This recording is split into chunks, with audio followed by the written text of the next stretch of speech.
And welcome back to Game Escape. Here today to talk a little bit about video game difficulty and the need to complete video games. And this has been a topic that's really fascinated me for most of my time as a gamer, and kind of how these categories have shifted since I was 8 years old in the arcades and playing my Nintendo at home until right now. So I think I'll start off with the question of difficulty and how that has changed. I think anyone who has been around and been gaming since the 80s until now has seen what I think is a fairly noticeable decline in video game difficulty. And that is, of course, largely due to the way games are created in the arcade setting. As people of my age range will remember, I mean, the games were designed to be insanely difficult. They were designed to eat as many quarters as possible. And that mentality sort of bled over into the development of games for home consoles. The idea, the sort of prevailing idea, was that a game had to be difficult at a certain level to keep you playing it. Particularly, I don't know if a lot of younger people realize this, but games were very expensive back then and sort of harder to come by. And at least in my case, you may have only gotten 3 or 4 games a year. So if you could finish the game in a weekend, that was a problem.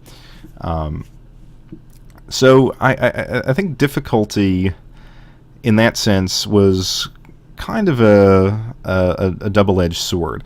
On the one hand, you had games that were beautifully difficult, like Mega Man. Mega Man is a game. Now, I didn't interpret Mega Man that way when I was a kid.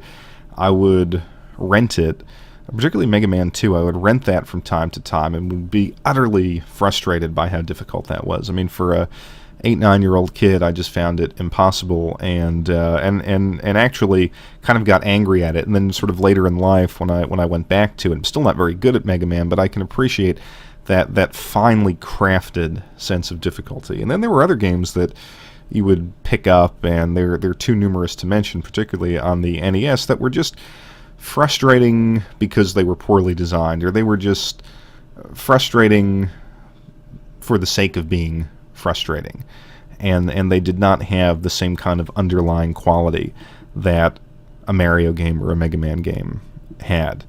When you move to today, I actually kind of like the fact that difficulty is variable, and I think, as someone with a certain degree of time limitations, it's nice to come home and maybe play a game on normal, or play a game on easy, assuming that it's not too easy. And certain games today have that fault of when you put it on easy, they are way too easy. But to take a kind of relaxed pace and go through a game, I don't see that as a negative. Now, I know a lot of people bemoan that, and that is one of the reasons why the roguelike genre has become so popular. Getting back to that sense that video games can be tough and challenge your reflexes and challenge your mind, and really force you to become excellent at the game. But I wonder if that credibility that you got from finishing a game in the 80s or 90s is even necessary today. And we see that with people now saying, well, I finished the game. When I was a kid, you beat a game, and it was a big deal. I remember when I beat Super Mario Brothers, it was, a moment where you would call your parents into the room because they were playing the game as well, and because, their friends were playing the game as well. I mean, it was a novelty. It was a new medium, and when you actually completed a game, it was a notable accomplishment. I think we're so far removed from that it's just lost that. Even if you finish a game on the highest difficulty setting, I mean, you can still call people into the room. I want to think that at least call people into the room who aren't hardcore gamers. I'm not sure that you do that. I think that moment is gone in gaming, and that's not necessarily a bad thing.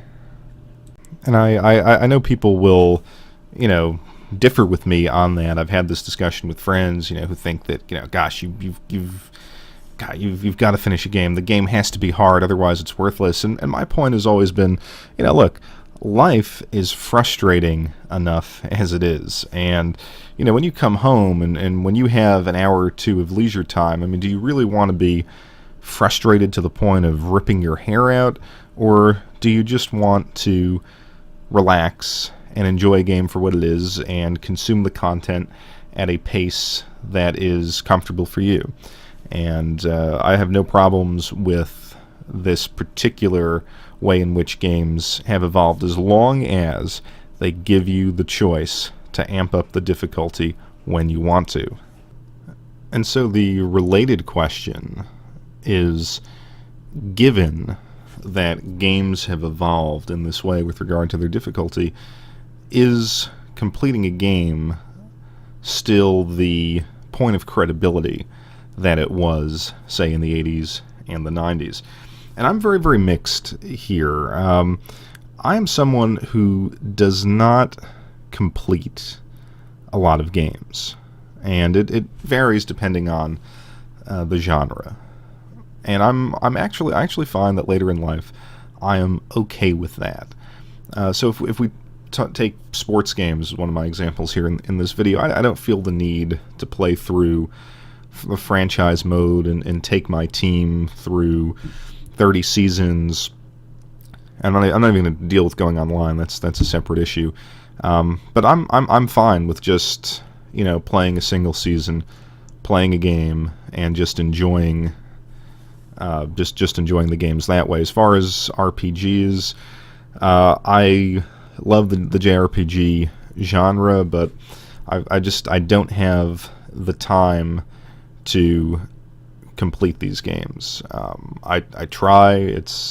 There's always something in life that kind of comes up and prevents me from finishing these games. And so my choice, given these circumstances, at least with regard to role-playing games, is to, since I enjoy them so much, play as many as I can. It doesn't bother me that, for instance, I still haven't finished Persona 4, and I probably won't finish it, even though that was on my bucket list video, because I accidentally deleted my save file for it. And I just don't have the time to go back and replay it, at least on the Vita. I still have my PlayStation 2 save. With regard to sort of action games, stuff like that, my thinking there is I will try to play. I like to play at least 10 to 15 hours of any game. And if I can get that out of it, now of course some games can be finished before that. If I can get a lot of enjoyment out of it within that time, I'm happy. And another kind of thing that has come up over the years for me is that games that I feel like I'm progressing too quickly in, I will actually stop playing them and put them to the side because I'm enjoying them so much. I don't want the experience to be over. Now, I don't know if that is common to me or if other people do it, but it's no longer a question of pride. The Super Mario 3D Land, 3D World games were great examples of that. I got 3D Land in the spring, and I sat down on a Friday, played through it. I couldn't put it down, and when I hit the seventh world, I said to myself, I want to be able to enjoy this game for more than a weekend. The same thing happened with Yakuza 3 and 4, games that I just absolutely loved and didn't want to be over. So, I would, in both cases, I played them nonstop for a week straight, and then I put them down before the last boss battle. And I think that's a sign of quality. I don't feel that my credibility is impacted by doing that. I just feel like there are certain games that I just want to enjoy into the future. And some games, on the other hand, you do rush through if you have the time. I remember when Oblivion came out, I actually had a lot of time, and I played that thing day in and day out, hours and hours and hours, and it was rewarding to go through that game and get as close to complete as I could get, but I didn't feel any better about myself for doing that. I didn't feel any better about myself for beating the Yakuza games when I eventually went back to beating them. So I'd like to know how you guys feel. I mean, is completing a game a necessary component of really enjoying it? Now, the interesting question is, as someone who comes on YouTube and reviews games, does that kind of affect my credibility if I talk about a game that I haven't finished? I haven't done that too much. I did it with the Guided Fate Paradox, but I didn't really review that. I just kind of gave my impressions, essentially. I thought it was actually a terrible game, so I didn't return to it. But again, I go back to the 10 or 15 hour mark of a game. If I've lasted that long, I feel like you can still comment intelligently about the mechanics. You can still comment intelligently about design choices. Now, in the case of an RPG, you don't necessarily, you really can't say anything about the story, but I find that the story tends to be incidental. The story, if you're reviewing a game for its story, then you need to complete it, but I always find that stories in games are not the most important element. To me, it's the aesthetics of the game, it's the mechanics of the game, and I think, you can certainly recommend a game to somebody if you have not finished the story. Before I posted my review of Grand Theft Auto 5, and before I had finished it, I have a friend who's really into the series, and he's like, how is it? Should I buy it? And, of course I said, you must get this. It is awesome. I know you love the series. You will love this game. I'd only played, I think, 5 hours at that point, but I was able to kind of give him what I thought was a very fair assessment of the game's quality after that 5 hours, and didn't come onto YouTube to talk about it until I had completed it. So, what do you? I'm just curious. Am I an outlier? Is this something?